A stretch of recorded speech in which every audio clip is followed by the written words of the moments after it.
Direito Administrativo. Aula 19. Serviços Públicos, terceira parte. Classificações, concessão e permissão.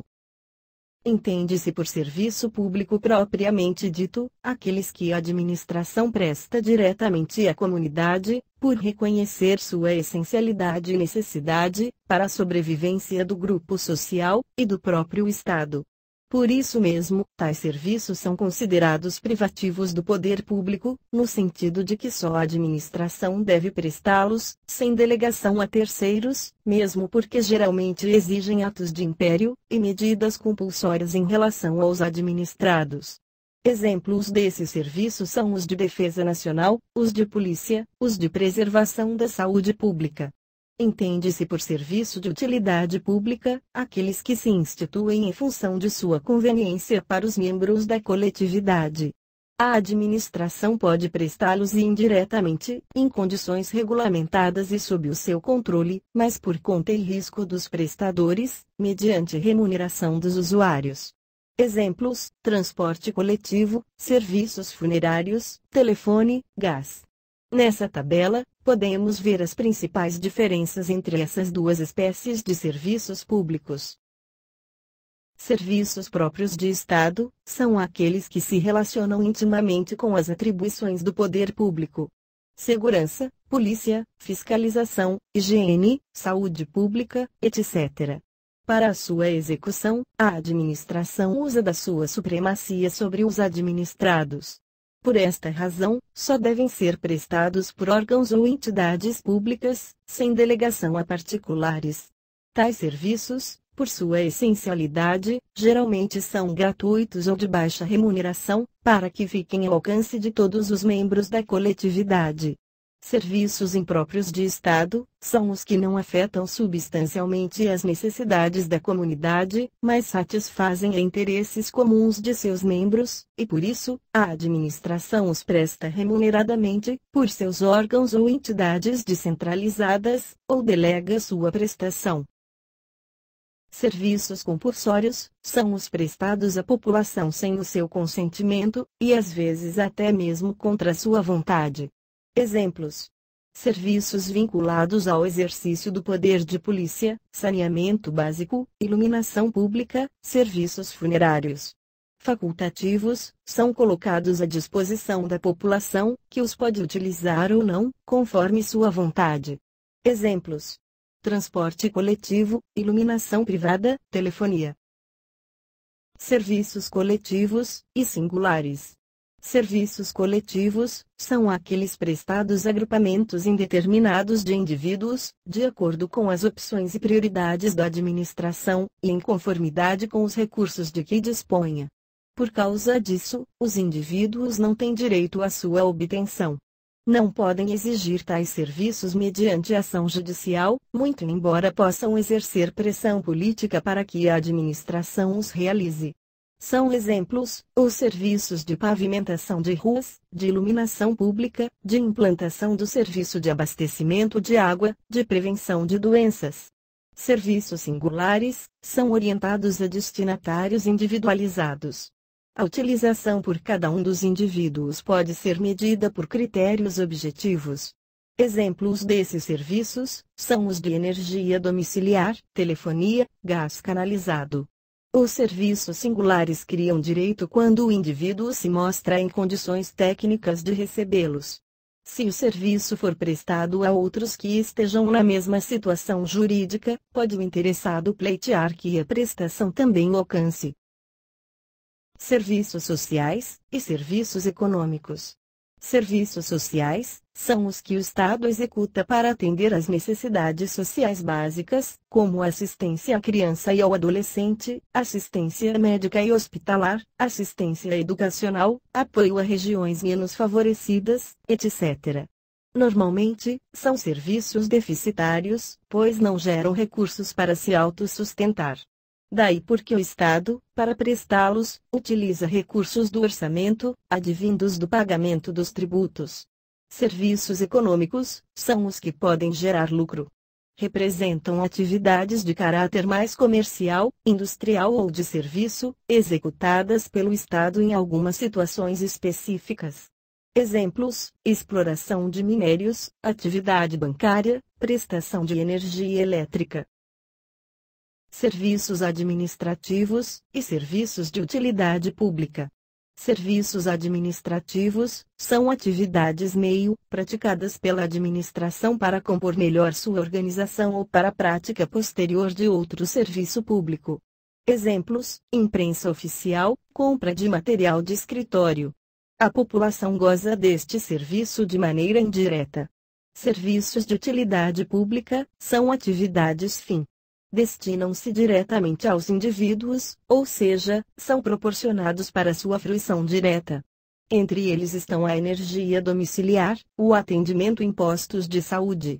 Note que aqui, a expressão serviço de utilidade pública está sendo usada em sentido diverso daquele usado anteriormente. Serviços privativos e serviços comuns. Privativos são aqueles atribuídos apenas a uma das entidades federativas. Como exemplo, temos a emissão de moeda, o serviço postal e a polícia marítima e aérea, serviços esses privativos da União. O serviço de distribuição de gás canalizado, privativo dos estados. O serviço de transporte coletivo intramunicipal, privativo dos municípios. Serviços comuns são os atribuídos a mais de uma entidade federativa. Delegação de serviços. Concessão e permissão. Na aula 17, falamos sobre as formas de prestação de serviços. No que diz respeito à delegação, essa prestação se dá através da concessão e da permissão de serviços. Veremos aspectos importantes sobre cada uma delas. A Lei 8.987 de 95 regula as concessões e permissões. Ela mesma traz um conceito de concessão. Veja. Aspectos relevantes sobre concessão de serviços públicos. Só pode haver concessão se houver lei prévia que lhe autorize e fixe os termos. Deve ser precedida sempre de licitação. Segundo a lei, essa licitação necessariamente será feita na modalidade de concorrência, que é a modalidade de licitação mais rigorosa. Deve ser formalizada por contrato. Neste contrato, há duas espécies de cláusulas. As de caráter regulamentar. São manifestação do poder regulamentar da administração, e por isso, podem ser alteradas unilateralmente, não necessitando de acordo do concessionário. Por exemplo, na concessão de transporte público, a administração pode alterar o percurso de algumas linhas, unilateralmente.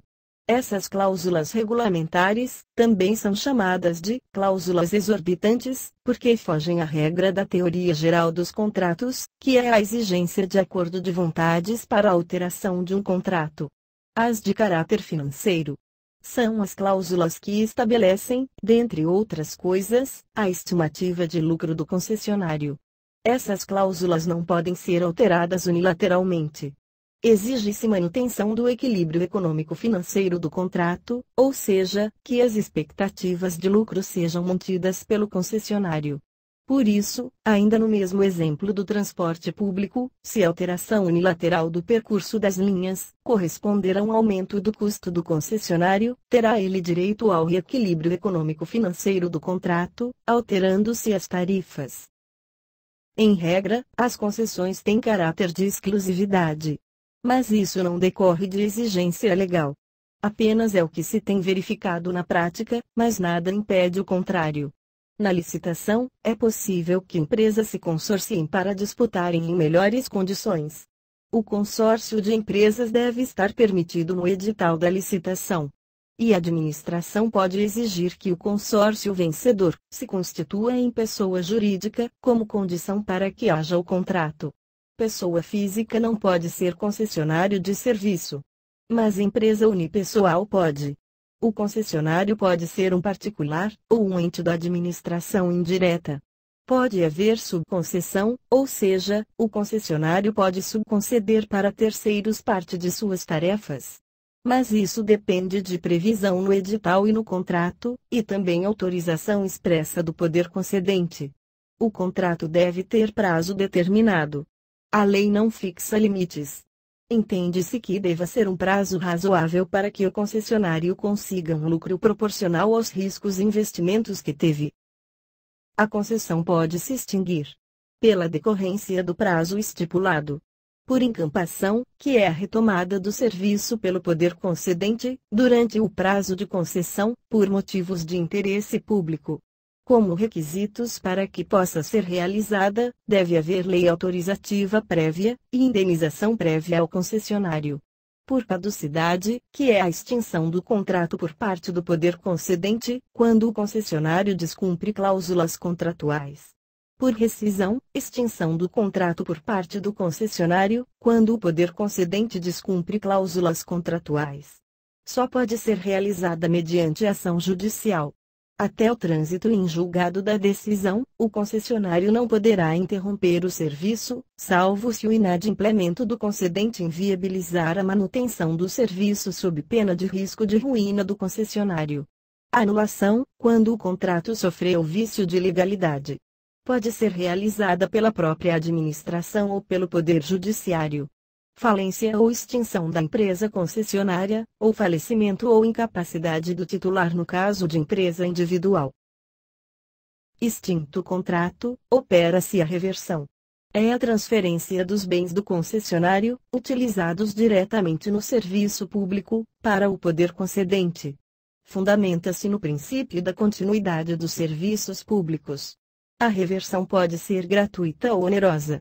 Gratuita, quando o poder concedente nada paga pelos bens, porque seu preço já foi coberto pela tarifa cobrada, ou outro meio. Oneroso, quando o poder concedente paga pelos bens ainda não amortizados ou depreciados. Permissão de serviços públicos.